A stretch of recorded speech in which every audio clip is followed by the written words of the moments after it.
Abonnez-vous et cliquez aussi sur la petite cloche de notification pour ne rien rater de nos prochaines vidéos. N'oubliez pas de partager aussi la vidéo et de la liker. Tchéhelou, nous allons continuer dans la démonstration de la vérité. Je crois savoir que tu es au Canada et que tu es intellectuel. Un intellectuel n'est pas celui qui a été à l'école. Un intellectuel est celui qui cherche à comprendre la vérité. J'aurais été à ta place. Tout ce qu'on dit de mon parti et de ses pontes, j'aurais pris sur moi de faire des enquêtes. Je vais te dire comment l'idée d'enquêter sur l'ANC m'est parvenue, moi, à la mémoire, ou bien m'est venue à la mémoire, pardon. J'ai accordé une interview à Maître Degli qui a dit dans l'interview que sa mère, à lui, ne mangeait pas au RPT, ne travaillait pas au RPT, n'avait jamais eu d'argent du RPT, comparé à la maman de Jean-Pierre Fabre. En voulant transmettre l'interview à notre webmaster pour publication à linkstogo.info, j'ai dit, ou mieux, je me suis dit, mais quand tu es un passionné du journalisme, cherche à connaître Jean-Pierre Fabre et Smala. Je me suis mis à les connaître. Je me suis mis à fouiner. Et j'ai découvert que Jean-Pierre Fabre mangeait dans le plat de Fabre et de Faure Gnassingbé, pardon. Tout ceci sera corroboré par la sortie d'Emmanuel Sodji, qui n'est autre qu'une confrère de France 24, qui dira Jean-Pierre Fabre mange, prend de l'argent, mais par homme interposé. Elle a lancé ce tweet qui fut comme une bombe. Vous vous êtes assis sur ce tweet. Vous vous êtes assis sur ce tweet de cette confrère. On continue. J'ai été le premier à dire qu'un ami serré, si je veux parler comme dans le quartier à Lomé, c'est un ami serré. Un ami serré de Patrick Lanson a pris sur lui de m'inviter à Paris. Pour ceux qui aiment la ville de Paris, c'est une ville où vous avez partout des brasseries. Ils appellent ça brasserie. Ce que nous appelons à Lomé, je vais dans le bistrot. En allemand, Kneipe. Je vais dans le bistrot. À Paris, ils appellent ça des brasseries. Je revois cet ami en train de boire dans la brasserie du vin blanc comme moi je buvais de la bière. Me décortiquer Patrick Lanson. Ton oncle, ou ton grand-père, je ne sais pas, ou ton petit frère, ou ton frère. C'est selon qui est Lanson. Il m'a dit, petit frère, d'où tenez-vous en tant que journaliste ce truc de Patrick Lanson qui dit qu'il est sociologue? Aussi naïvement que je pouvais répondre, je l'ai sorti un débat dans lequel il se présentait comme sociologue et homme d'affaires. Il m'a dit non. Patrick Lansson s'est inscrit à l'université, mais n'est jamais allé au cours. Nous avions fait tout ensemble. Le 23 septembre 86, le régime nous a tous condamnés. On s'est dit qu'il fallait reprendre nos vies en main. Moi, je suis retourné à l'école, à l'université. Comme beaucoup parmi nous, d'autres ont viré pour du travail.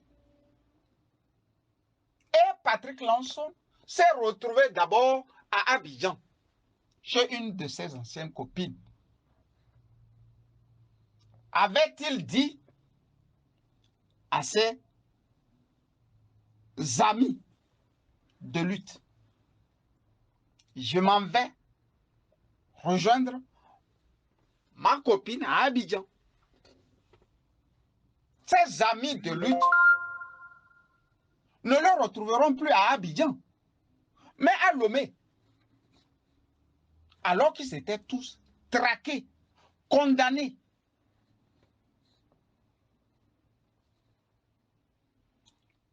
Si je mens aussi, Lansson, il te revient de poser la question à ta vie. À ta vie, on t'accuse de ne pas être sociologue. Est-ce vrai ou faux? Comme tu es né dans le mensonge là, comme mensonge là, c'est une culture, tu ne demanderas jamais cette question à ton oncle, à ton frère, à ton... Je ne sais pas. Les liens familiaux qui peuvent vous lier. Mais je sais par endroit que vous êtes tous des Lansson. Comme il y en a tant d'Ali aussi. Tertion maintenant, je vais mettre le bâton dans ton cul. Je dis, je mets ça dans ton cul.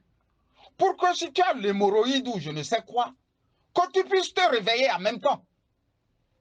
Et se dire finalement, le garçon de Bassar, mais il dit des choses, je dois me réveiller et demander. Et enfin, diantre.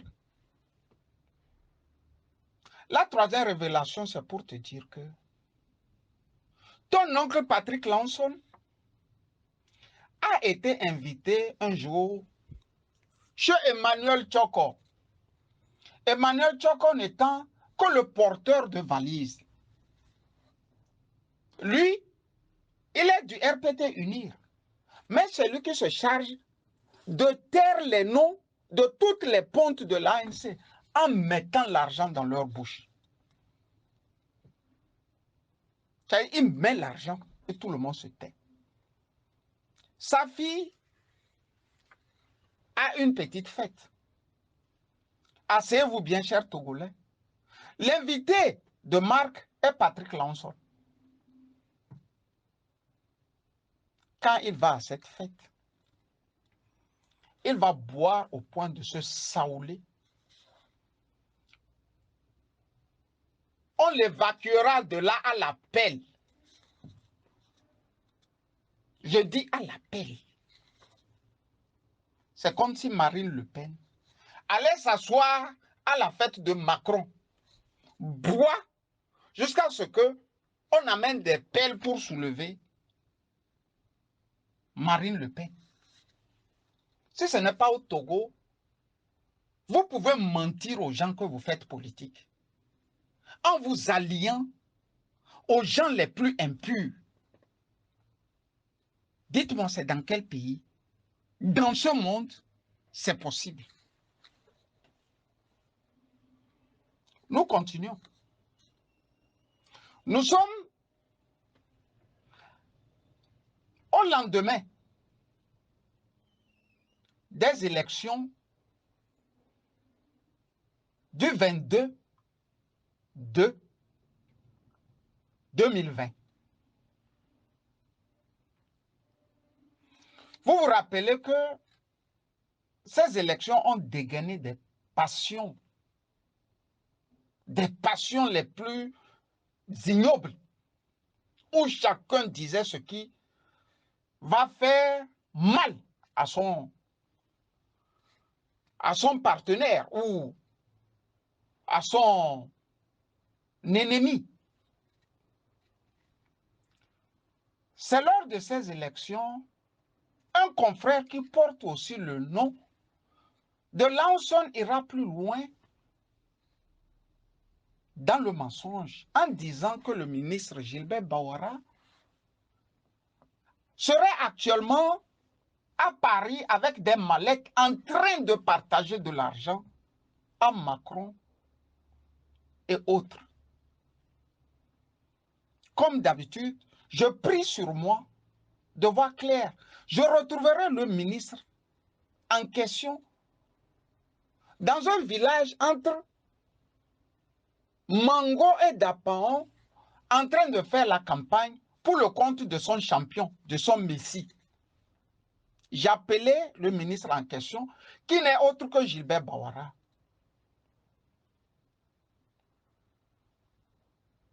Et qui me fit savoir, avec même une gorge nouée, parce que les élections, ça coûte de l'énergie, de l'effort,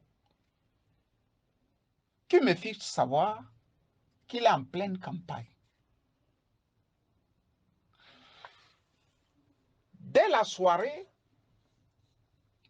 il m'appela,